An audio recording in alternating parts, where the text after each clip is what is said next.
Hi, I'm Megan. Welcome back to my channel. I am a full-time reseller on apps like Poshmark, Kidizen, Mercari, and eBay. My shop names everywhere are variations of Tiny Adventures. I'll put some links down below. I am recently full-time as of this year, but selling since 2015.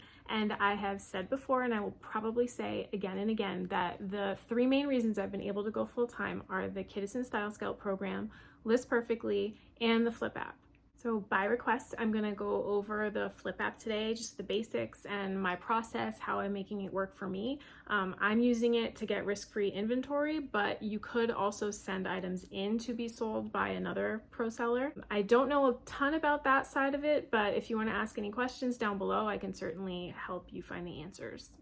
Flyp is a consignment app that just connects clients with pro sellers on a very basic level. The clients can be individuals cleaning out their closets who, you have items that either were used and you just don't wear anymore, or they were new with tags still that you never wore and you just want to make some money back.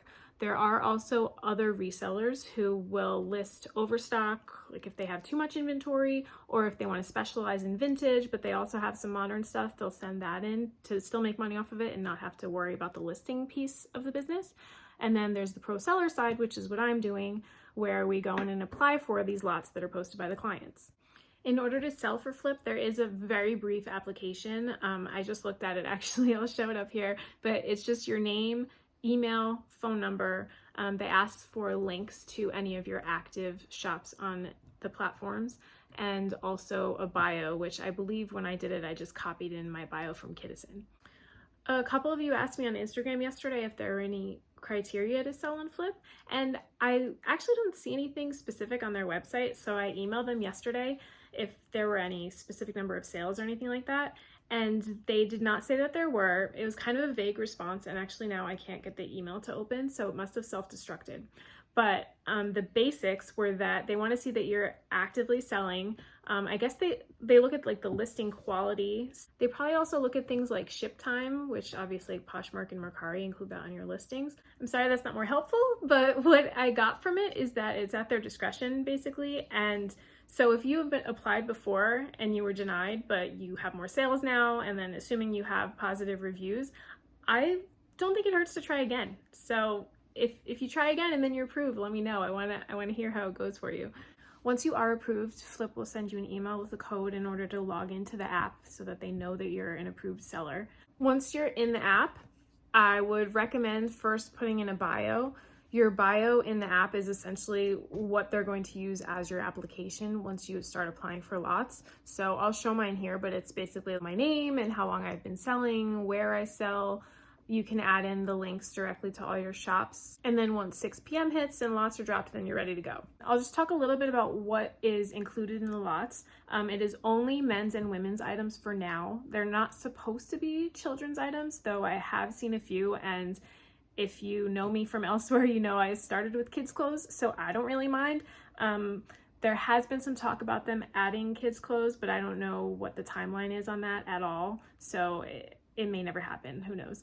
But the reason I started it is because I wanted men's and women's. If you're looking more for kids, it might not be for you yet. If that changes and they start adding kids' clothes, I will probably be one of the first people to post about it on Instagram. So, but for now, just men's and women's.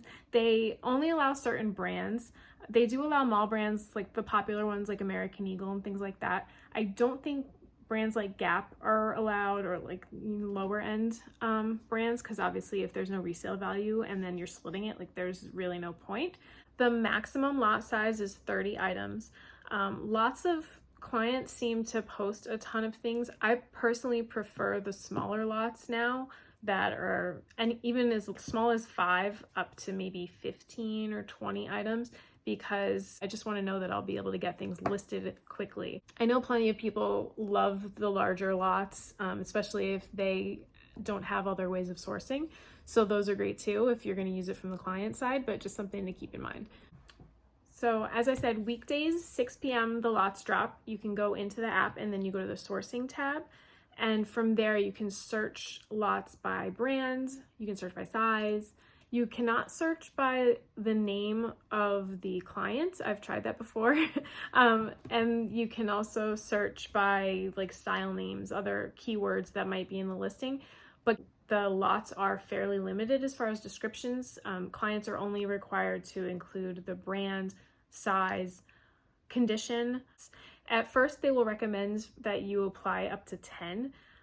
Because when you're first starting out and before you build trust and have, positive experiences with clients, it's a little bit harder to get matched with some of the higher end lots. But still, 10 I think is a little bit much, because you might be surprised. There was one time where I think I got 2 lots on my day 2 of applying, and then I got 3 the next day, and it was just overwhelming with everything arriving at once. You might not be matched on the first few days, but then when you do, it might be, more than you're expecting. One thing that I do now that I wish I did in the beginning was you can save lots without actually applying for them. So I have a list in my phone of the brands that I most prefer to sell, or are moonshots that I would love to sell. So I will search those brands and I will look through each of the pictures. A lot of times I'll look up comps before I actually even apply for the lots, because sometimes I'll see something that I think is good, but then once I get the lot, I look it up and it's not as great as I thought, or it's oversaturated or something like that. So I would suggest just kind of being a little bit more thorough before you even go through the application process. When I first started, I used to rush to get in and apply for the lots that I wanted most. And then I realized that that has absolutely nothing to do with the matching process.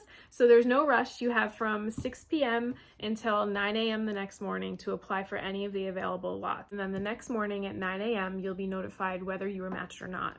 If you're not, then you try again later or the next weekday. If you were, then you can go in. You have, I forget exactly how long, I'll double check, but you go in and provide an estimate. You go through one by one.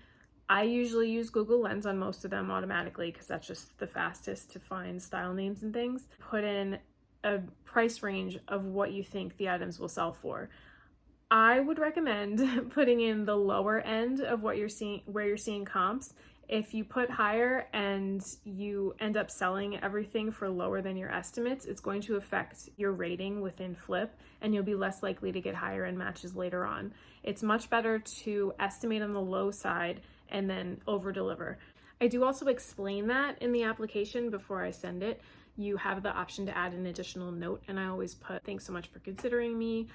Just so you know, my estimates are the lower side of what I'm seeing comparable items have sold for, but I do start pricing sometimes significantly higher." So just as long as you're open with communication, if the clients read that, then I think they're a little more understanding. And just for example, scrolling through my solds here, all my highest dollar items, $390, I'm pretty sure my estimate for that was only $150. And then even some of my $20 sales, maybe I only estimated $12 to $15. Okay, sorry, this is the next day. I couldn't finish yesterday before I had to go pick up my kids. But one major thing that I left out in talking about the application process is the commission fee. You set your own commission, and the range that Flyp recommends is 40 to 60%. And I would not go below 55.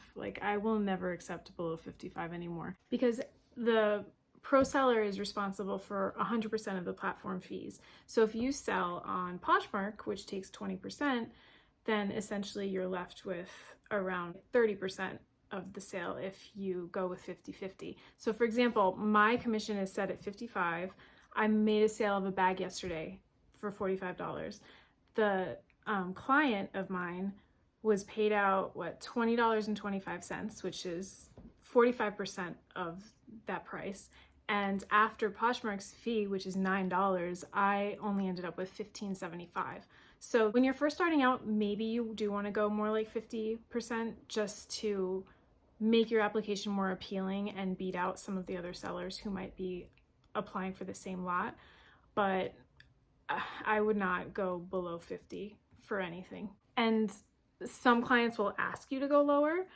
I have done it a couple of times and immediately regretted it. So hold your ground. I actually have some language that I use to respond to those now, kind of nicely explaining that, it's not worth it to take less than 55% for me.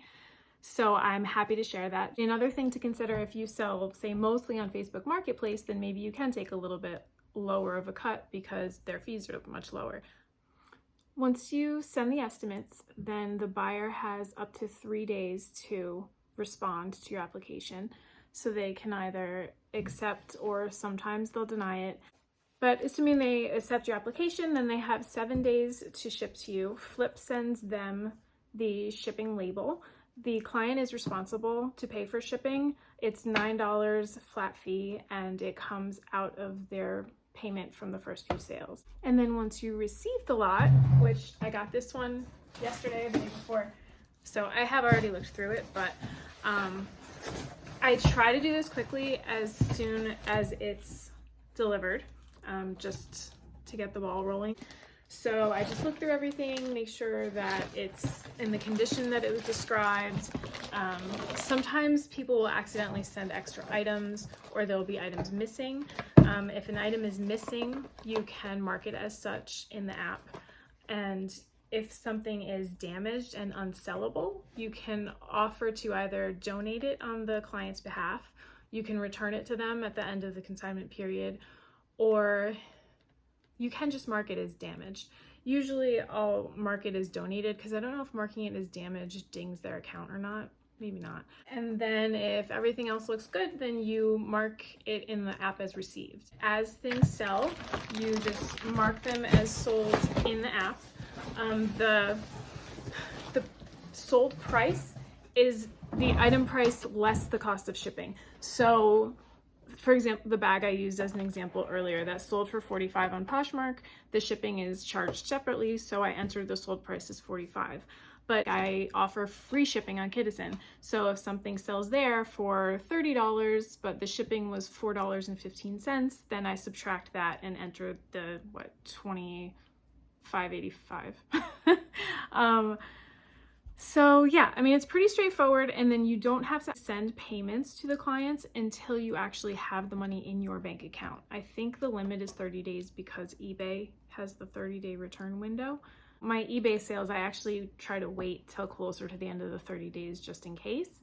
But Poshmark, or Mercari, or wherever, whereas if it's binding where they accept the item, once it's accepted and I have the money in there, then I'll usually just go and pay the client.